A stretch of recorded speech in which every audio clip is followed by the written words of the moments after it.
अब एक नया टास्क मिला है बीपीएससी को सरकार के द्वारा। आप सब लोग अवगत हैं, वो अध्यापक नियुक्ति के लिए अनुशंसा भेजने के लिए। इसका हम लोगों ने पाठ्यक्रम और परीक्षा के संरचना के बारे में अपने वेबसाइट पर प्रदर्शित कर दिया है और मैं समझता हूं कि इसको लेकर के कुछ संशय आप लोगों के भी मन में होगा और अभ्यर्थियों के भी मन में होगा, और मैं चाहूँगा कि आप लोग भी प्रश्न पूछें और उनके बाद अगर कोई संशय है तो मैं कोशिश करूँगा कि उसको दूर करूँ। कुछ जानकारी मैं दे देना चाहूँगा ताकि आप लोग प्रश्न अगर पूछेंगे तो आसानी रहेगा। उसके बाद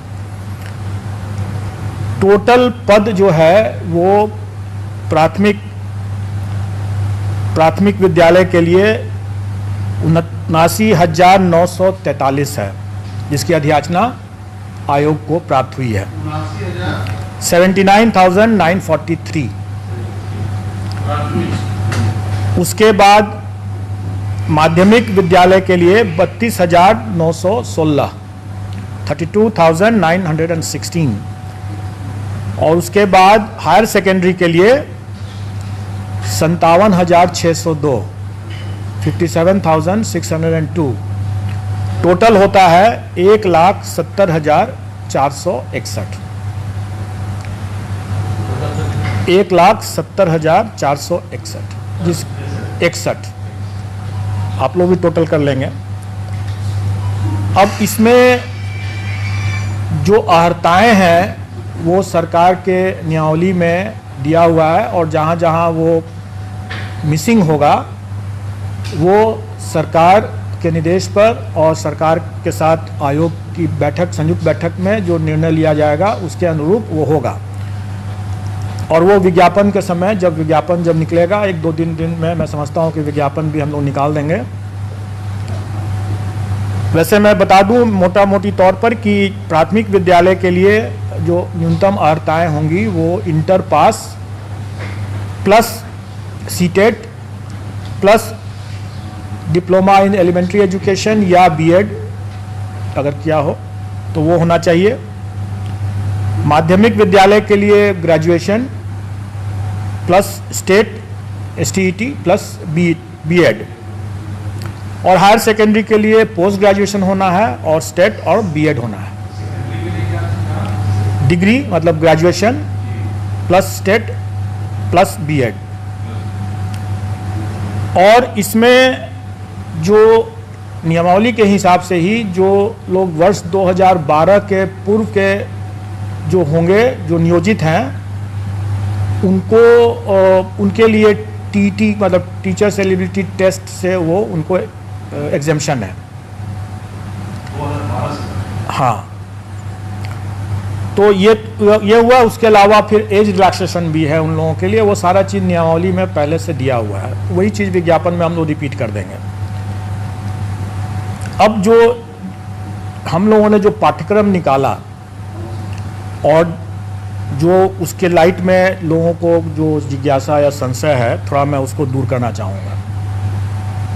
पहली बात कि ये लोग प्रश्न पूछ रहे हैं कि परीक्षा एक ही दिन में होगा, एक दिन से अधिक में होगा, तो हम लोग आवेदन जो मांगेंगे वो इन सभी पदों के लिए एक साथ मांगेंगे, एक ही आवेदन होगा।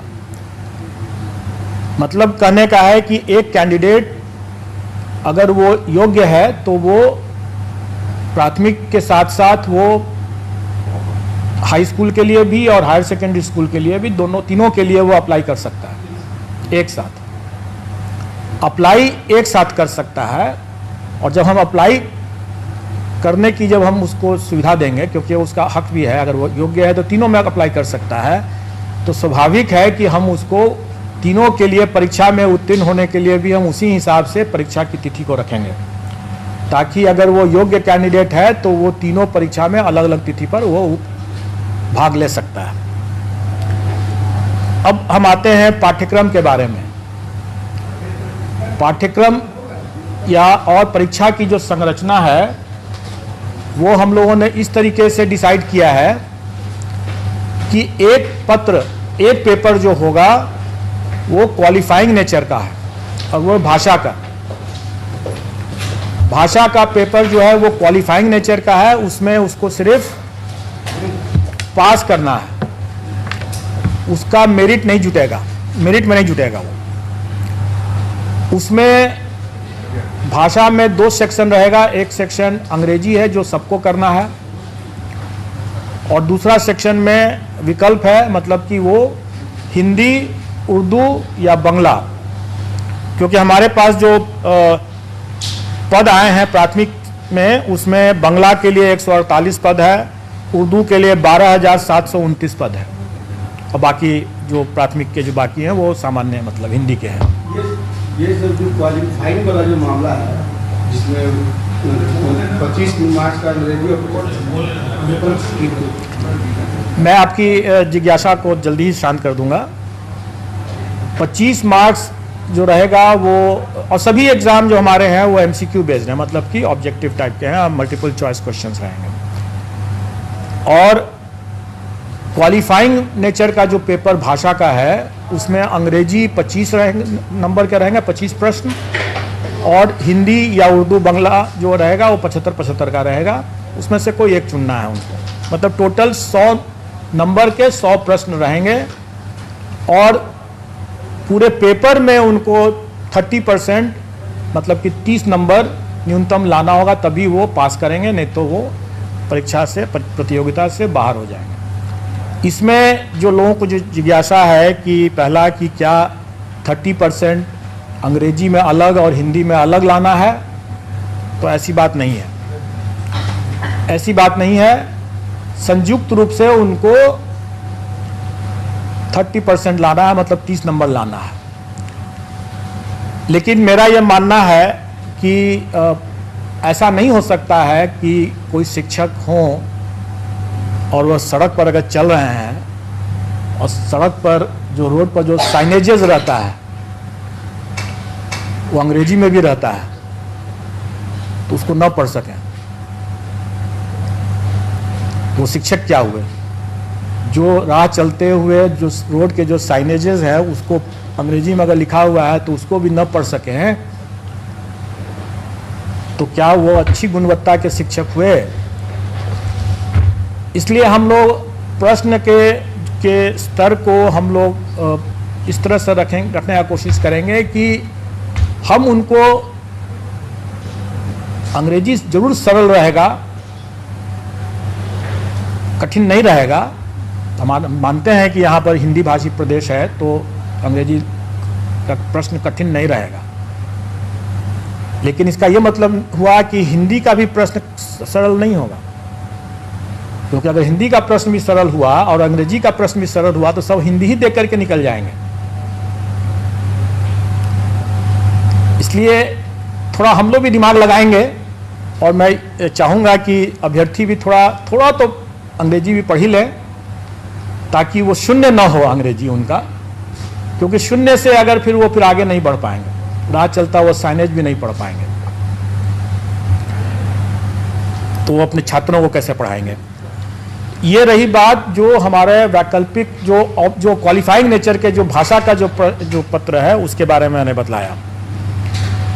इसके बाद अब मेन पेपर होगा। मेन पेपर 150 नंबर का होगा जिस पर कि मेरिट होगा, और हर स्कूल के कैटेगरी के लिए एक ही मेन पेपर है। जैसे प्राथमिक के लिए सिर्फ एक मेन पेपर है, अगर हम हाई स्कूल के लिए जाते हैं तो उसके लिए भी एक ही मेन पेपर है, और अगर हम इंटर स्कूल के लिए भी जाते हैं, मतलब हायर सेकेंडरी स्कूल के लिए जाते हैं तो उसके लिए भी एक ही मेन पेपर है। एक ही पेपर उसके बाद देना है, और वो अगर कोई अभ्यर्थी अगर तीनों श्रेणी के लिए अप्लाई करता है तो स्वाभाविक है कि उसको फिर तीनों पेपर देना होगा, अलग अलग दिन होगा लेकिन देना होगा तीनों। फिर मेरिट लिस्ट अलग अलग बनेगा, क्योंकि सबके लिए अलग अलग वो परीक्षा है। अब रही बात कि जो भी 150 नंबर का जो मेन पेपर हुआ उसका कंपोजिशन इस तरह से रहेगा कि 100 क्वेश्चंस तो रहेंगे वही जो वो अपने विद्यार्थियों को पढ़ाते हैं, उसका टॉपिक, उसका चैप्टर, उसका विषय वो वही होगा जो वो अपने बच्चों को पढ़ाते हैं स्कूल में। इसलिए अगर ये जिज्ञासा है कि उसका हम सिलेबस में विस्तार करके दें, तो मेरा ये कहना होगा कि बिहार एग्जामिनेशन बोर्ड का जो सिलेबस है बच्चों के लिए, उसी को देख लें, उसी को पढ़ लें, चैप्टर उसी के हिसाब से कंप्लीट कर लें, उनका डिटेल सिलेबस हो जाएगा। अगर मान लें कि अगर कोई फिजिक्स का देखता है या कोई हिंदी का देखता है, तो जो अगर कोई इंटर का अगर है वो विषय, तो इंटर में जो पढ़ाई होती है एक फिजिक्स के स्टूडेंट के लिए, उसका वही रहेगा, चैप्टर कंटेंट्स वही रहेगा। प्राथमिक विद्यालय में भी अगर जो बच्चों को जो पढ़ाते हैं शिक्षक,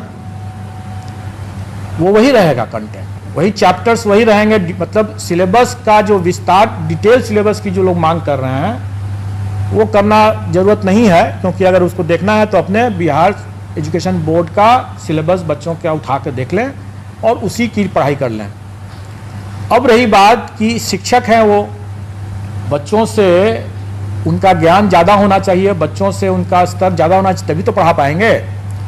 तो स्वाभाविक है कि प्राथमिक शिक्षक के लिए जो अभ्यर्थी होंगे, उनका चैप्टर तो वही होगा जो बच्चों को पढ़ाने वाला है, लेकिन उसका स्तर जो होगा वो बच्चों वाला तो नहीं होगा।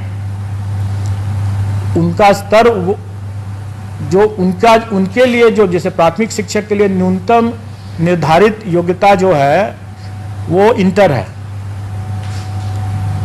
तो उसी के आलोक में प्रश्न पत्र का स्तर होगा। चैप्टर तो वही हुआ जो प्राथमिक विद्यालय में जो पढ़ाते हैं, लेकिन उसका जो स्तर जो होगा वो उनके जो न्यूनतम निर्धारित योग्यता, मतलब इंटर जैसे है, तो उसी को ध्यान में रख करके होगा कि इंटर पास एक अभ्यर्थी स्कूल प्राथमिक विद्यालय के बच्चों को पढ़ाएंगे तो उनको क्या ज्ञान होना चाहिए, जो भी विषय वो पढ़ाएंगे उसके लिए उनका क्या ज्ञान होना चाहिए, क्या स्तर होना चाहिए, वो उसी के आलोक में रहेगा।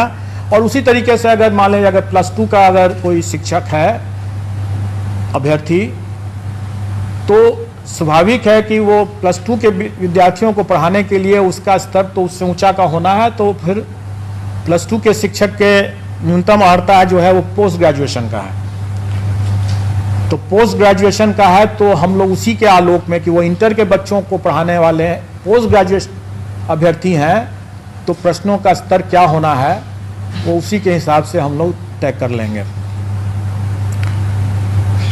तो अब इसमें इसको लेकर के जो लोगों को कंफ्यूजन था कि हमारा क्या रहेगा, पाठ्यक्रम का कैसे मतलब डिटेल क्या रहेगा, तो मैंने बता दिया। अब रही बात की तो 100 नंबर के हुआ, बाकी 50 नंबर के जो रहेंगे वो सामान्य ज्ञान जो है, जनरल साइंस कर लें, जनरल स्टडीज़ कह लें, वो बेसिकली जो पहला जो 100 नंबर का जो हुआ वो उनके नॉलेज का टेस्ट होगा, और बाकी जो 50 नंबर का जो होगा वो उनके इंटेलिजेंस का टेस्ट होगा।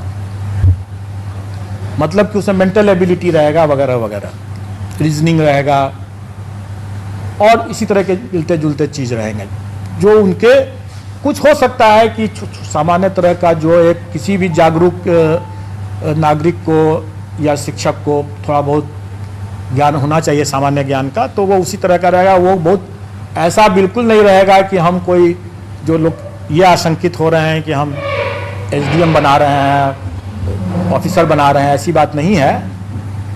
वो भी लोक सेवक ही होंगे और जो SDM जो है वो भी लोक सेवक ही होंगे, और किसी भी एक लोक सेवक को एक जो सामान्य ज्ञान का जो स्तर होना चाहिए, इसका स्तर उतना ज़्यादा नहीं होगा, जो कि स्पष्ट है। लेकिन इसमें 50 नंबर जो रहेंगे वो उनके विषय ज्ञान से हट करके ये उनके सामान्य ज्ञान, जो उनकी बुद्धिमत्ता का जो हम असेस करने का प्रयास करेंगे इसमें। अब रही बात कि इस पूरे मामले में हम लोगों ने इस बात शुरू से ही स्पष्ट कर दिया है कि इसमें तुक्केबाजी को हम प्रश्रय नहीं दे सकते हैं। मेरा ये मानना है कि अगर कोई ऑफिसर अगर है तो वो ऑफिसर, जैसे सिविल सर्विसेज का हम एग्ज़ाम लेते हैं, वो कोई भी विषय पढ़ के आता है लेकिन वो उस विषय का उपयोग नहीं करता है अपने कार्य में। अगर वो मान लें कि फिजिक्स पढ़ के आया तो सीधे वो फिजिक्स का उपयोग थोड़ी कर रहा है अपने कार्य में, लेकिन शिक्षक जो है वो सीधे अपने उस ज्ञान का उपयोग कर रहा है। अगर वो फिजिक्स पढ़ के आया है या हिस्ट्री पढ़ के आया है तो वो उसका उपयोग कर रहा है अपना ज्ञान बांटने में, अपने विद्यार्थियों को पढ़ाने में। वो अपने ज्ञान के मामले में तुक्केबाजी अगर करते हैं तो ज़्यादा खतरनाक होगा, वो बच्चों के लिए भविष्य से खिलवाड़ वाली बात होगी। इसलिए हम उनको तुक्केबाजी पर अंकुश शुरू से ही लगाएंगे और इसलिए हम इसमें नेगेटिव मार्किंग रखेंगे। लेकिन अभ्यर्थियों को उससे घबराना नहीं चाहिए, क्योंकि आफ्टर ऑल जो वो पढ़ाएंगे बच्चों, जो उनका अपना खुद का विषय है जिस पर उन्होंने पढ़ाई किया है और जिस पर वो आगे काम कर रहे होंगे या काम करेंगे, उसका तो उनको ज्ञान होना ही है, नहीं तो वो अपना पढ़ाएंगे कैसे। इसलिए वो चूंकि उनका ज्ञान भी है, उसका अनुभव भी है, इसलिए उनको कोई उसमें तुक्का लगाने की ज़रूरत नहीं होगी उनको। और इस बार तो मतलब कंबाइंड सिविल सर्विस की तुलना में सक्सेस रेशियो जिसमें जो होना है, जैसे 1,70,000 से ऊपर वैकेंसी है, अगर अभ्यर्थियों की संख्या हम माने कि 6-7 लाख अगर होंगे तो आप अनुपात देख लें कि सक्सेस का अनुपात काफ़ी बेहतर है कंपेयर टू जो कंबाइंड सिविल सर्विसेज एग्ज़ाम जिसमें कि काफ़ी मारामारी रहता है। तो इसमें उतना घबराने की ज़रूरत नहीं है। प्रश्न का स्तर जो होगा वो कठिन नहीं होगा, लेकिन डेफिनेटली वो एक तरह से बहुत हल्का भी नहीं होगा। वो उनके जो काम जो करेंगे, जो पढ़ाएंगे, उसको उसके ही आलोक में उसका स्तर होगा।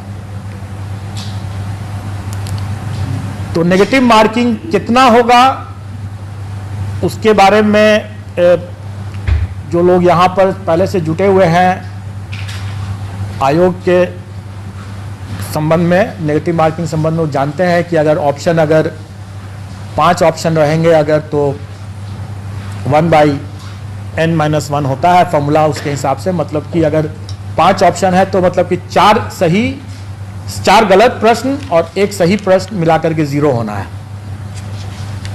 5 ऑप्शन है तो 1/4 हो जाएगा, और अगर 4 ऑप्शन है तो 1/3 माइनस हो जाएगा। ये स्टैंडर्ड स्टैटिस्टिकल फॉर्मूला रहता है और इसका निर्णय हम लोग कर देंगे और वो परीक्षा में भी उन लोग पता चल जाएगा, लेकिन इससे घबराने की बात बिल्कुल नहीं है। और हम लोग अभ्यर्थियों को पर्याप्त समय भी देंगे पढ़ाई करने के लिए, तैयारी करने के लिए, इसलिए इसमें घबराने वाली बात तो बिल्कुल नहीं है। और अनुपात जो सक्सेस का अनुपात इतना बेहतर है, मैं समझता हूँ कि जो अगर थोड़े से भी जो लोग पढ़ा रहे होंगे, ठीक से पढ़ा रहे होंगे, तो उनके लिए कोई दिक्कत नहीं होनी चाहिए, आ जाएंगे इसमें। अब आप लोगों का अगर कोई प्रश्न बिल्कुल नहीं है और अनुपात जो सक्सेस का अनुपात इतना बेहतर है, मैं समझता हूँ कि जो अगर थोड़े से भी जो लोग पढ़ा रहे होंगे, ठीक से पढ़ा रहे होंगे, तो उनके लिए कोई दिक्कत नहीं होनी चाहिए, आ जाएंगे इसमें। अब आप लोगों का अगर कोई प्रश्न हो इसमें। एग्जाम सर कब तक होगा सर? एग्ज़ाम कब तक होगा? एग्ज़ाम हम लोग कोशिश करेंगे कि हम लोग उनको लगभग 3 माह का हम लोग उनको टाइम तो देना चाहेंगे, 90 दिन का। दिसंबर में लगभग एग्जाम नवंबर तक हम लोग एक साथ रोटी भी खा सकते हैं और सब्जी भी खा सकते हैं। सितंबर तक तो हम लोग इस सितंबर में अगर वो परीक्षा कर रहे हैं तो इसका ये मतलब थोड़ी है कि हम लोग उसके पहले परीक्षा दूसरा नहीं दे सकते हैं। अगस्त लास्ट 90 दिन के बाद कभी भी हम लोग उसके नहीं, ऐसी बात नहीं, हम लोग आसपास हम लोग उनको पर्याप्त समय देंगे। और मोटा मोटी आप ये समझ के चलें कि अगस्त महीने में एग्ज़ाम होगा। अगस्त महीने में एग्ज़ाम होगा। हम लोग अभी क्योंकि वो ये एग्ज़ाम 4 दिन चलेगा, क्योंकि 4 पेपर हो जाते हैं, और चूँकि हमें सबको मौका देना है, प्राथमिक के लिए भी और हाई स्कूल के लिए भी और हायर सेकेंडरी के लिए भी, इसलिए वो हमें समय लगेगा उसमें। पेपर वन जो होगा सर, भाषा का जो बता रहे हैं, तो वो तीनों के लिए अलग अलग होगा? नहीं, एक ही होगा? वो तीनों के लिए होगा। प्राथमिक, माध्यमिक और उच्च माध्यमिक का एक ही पेपर भाषा का होगा, इसलिए आपको सरल होगा जी, वो सरल होगा। हम लोग चाहेंगे कि जो हमारे शिक्षक हैं वो अपने भी मतलब सर उठा करके चलें, और आप लोग भी जब जाकर के जब कभी चेक करते हैं और बोल पाते हैं कि उनको मतलब एक स्पेलिंग नहीं अपना रविवार शनिवार तक नहीं जानते हैं, तो फिर बड़ा दुखद लगता है कि वैसी नहीं होगी बात। बस उतना ही जानना है उनको, क्योंकि उसके बाद जो अपने विषय के जो हैं वो अपने विषय के तो ज्ञाता हैं ही। इसका सिलेबस क्या होगा सर, भाषा का? वही तो मैं बता रहा हूँ कि ये एक सामान्य होगा। अगर मान लें कि अंग्रेजी की बात अगर करें तो वो कम से कम अगर अंग्रेजी का अखबार उठा करके पढ़ तो सकें, तो 4 लाइन में कोई लिखा हुआ है तो उसको समझ तो सकें कि क्या लिखा हुआ है, उतना ही भर है, सामान्य है। कोई हम उसमें उनसे शेक्सपियर के बारे में नहीं पूछने वाले हैं। इसमें कट ऑफ मार्क्स जैसे था कि सर प्रधानाध्यापक बना 40-45, वो सामान्य प्रशासन का बहुत पुराना सर्कुलर है और वो सभी परीक्षाओं में लागू है, वो इसमें भी लागू है। सर अभी इंग्लिश पेपर की बात कर रहे थे, तो जहाँ तक मेरे नजरिया है कि ग्रामीण क्षेत्र में बहुत कम ऐसे टीचर जो इंग्लिश पढ़ाते हैं। गवर्नमेंट स्कूल में इंग्लिश का साधन नहीं है, तो लोग कैसे पढ़ेंगे और कैसे पेपर दे पाएंगे? देखिए, जैसे आप शायद पता नहीं थी कि नहीं थी, मैंने बताया कि क्या ग्रामीण क्षेत्र के लोग पटना नहीं आ रहे हैं? आ रहे हैं। और सड़कों पर आजकल पटना के सड़कों पर आप देखेंगे कि साइनेजेस जो हैं काफी अंग्रेजी में लिखे हुए हैं। जितने व्हाट्सएप जो होते हैं, बहुत से व्हाट्सएप तो अंग्रेजी में भी लिखते हैं ना। सीनियर टीचर्स जो हैं, कोई एक अगर हम बिहार के भविष्य के लिए बात कर रहे हैं, हमारे बच्चे क्या उनकी सीमाओं से बच्चे की भी जानकारी या उनका जो ज्ञान जो है बाधित हो जाए? नहीं होना चाहिए। हम उनको अंग्रेजी पढ़ाने के लिए नहीं कह रहे हैं, क्योंकि वो अंग्रेजी विषय के वो शिक्षक नहीं है, इसलिए अंग्रेजी वो नहीं पढ़ा रहे हैं। लेकिन उनको इतनी जानकारी तो होनी ही चाहिए ना, जो अपने, क्योंकि वो अगर प्राथमिक विद्यालय के अगर शिक्षक है तो वो सब कुछ पढ़ा रहे हैं। हाई स्कूल के हैं तो वो अलग बात है, फिर तो विषयवार हो गया, फिर उसको अंग्रेजी के अलग विषय के शिक्षक। 25 नंबर है अंग्रेजी में, 75 है हिंदी में।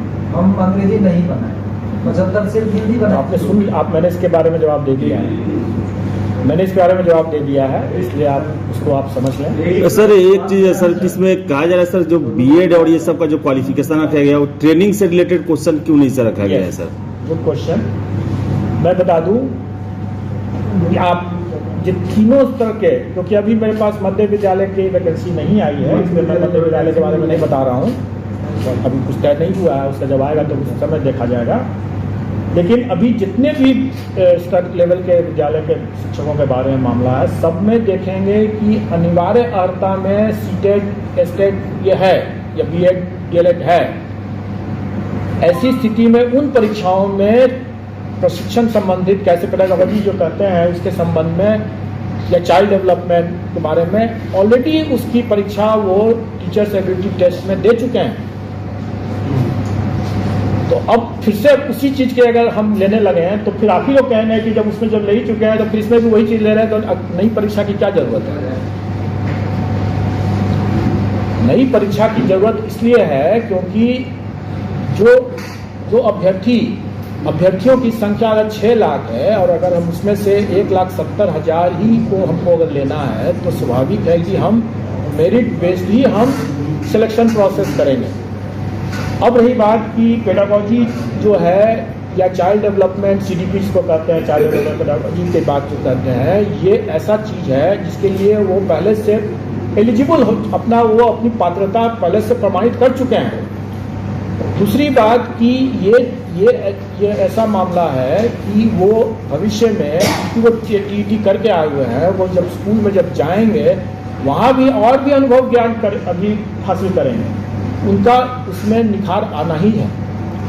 उस पर हमको एक बार जब वैलिडिटी टेस्ट कर चुके हैं उस बिंदु पर, तो दोबारा हमको उसी बिंदु पर उसकी परीक्षा लेने का कोई मतलब नहीं है।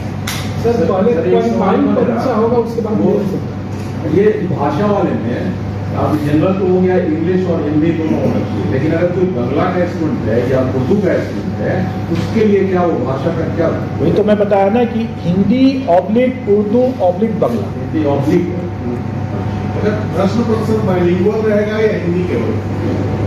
देखिए, प्रश्न पत्र जो हमारा जो सब्जेक्ट का जो रहेगा वो बाइलिंगुअल रहेगा, लेकिन नेचुरली अगर हिंदी का प्रश्न अगर है, एक कब पेपर है तो हिंदी में ही सिर्फ रहेगा। अगर इंग्लिश का है तो फिर उसमें हिंदी तो नहीं रहेगा। एक उर्दू वाले, ये मदरसा वाले, जो लैंग्वेज का जो विषय का जो पेपर रहेगा वो उसी लैंग्वेज में रहेगा, जो वो बाइलिंगुअल नहीं रहेगा। ये DEP को लेके बिहार में जो अब तक परीक्षाएं हुई है, इसमें महिलाओं को विशेष छूट दिया गया है कि 85% उनके लिए 85 मार्क्स है, तो क्या वो छूट आप जारी रखेंगे या फिर जो 90 का है? देखिए, जो मिनिमम क्वालिफाइंग जो कट ऑफ है वो सरकार के द्वारा पहले से निर्धारित है। उसमें महिलाओं के लिए अलग है, सामान्य के लिए अलग है। वो उसका पूरा आप लोगों को ज्ञान होगा, हमारे पाठ्यक्रम में भी वो परसेंटेज लिखा हुआ है।